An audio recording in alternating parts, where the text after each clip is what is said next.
দর্শক, আজকের শীর্ষ সংবাদ। রাশিয়ার 4টি গুরুত্বপূর্ণ বিমান ঘাঁটিতে ইউক্রেনের ড্রোন হামলা। ইউক্রেনের দাবি, এই হামলায় ধ্বংস হয়েছে 40টিরও বেশি বোমারু বিমান। উত্তপ্ত হচ্ছে রাশিয়া ইউক্রেন যুদ্ধের নতুন অধ্যায়। রাশিয়ার অভ্যন্তরে 4টি সামরিক বিমান ঘাঁটিতে ইউক্রেন চালিয়েছে ব্যাপক ড্রোন হামলা।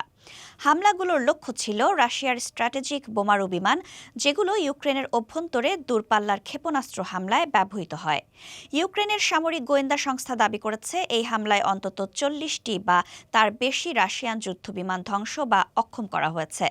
হামলার লক্ষ্যস্থল ছিল ওলেনেগোর্স, এনগেলস, রিয়াজান এবং সাইকভোকা বিমান ঘাঁটি। এই ঘাঁটিগুলোতে অবস্থান করত রাশিয়ার টুপোলেভ 95 এবং টুপোলেভ 160 ধরনের বোমারু বিমান, যেগুলো পারমাণবিক অস্ত্র বহনেও সক্ষম। এটি নিঃসন্দেহে ইউক্রেনের জন্য একটি কৌশলগত বিজয়।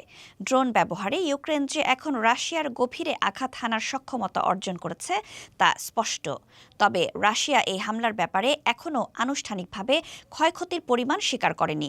রুশ প্রতিরক্ষা মন্ত্রণালয় বলছে, বেশিরভাগ ড্রোন প্রতিহত করা হয়েছে, তবে কিছু ক্ষয়ক্ষতি হয়েছে বলেও ইঙ্গিত দেওয়া হয়েছে।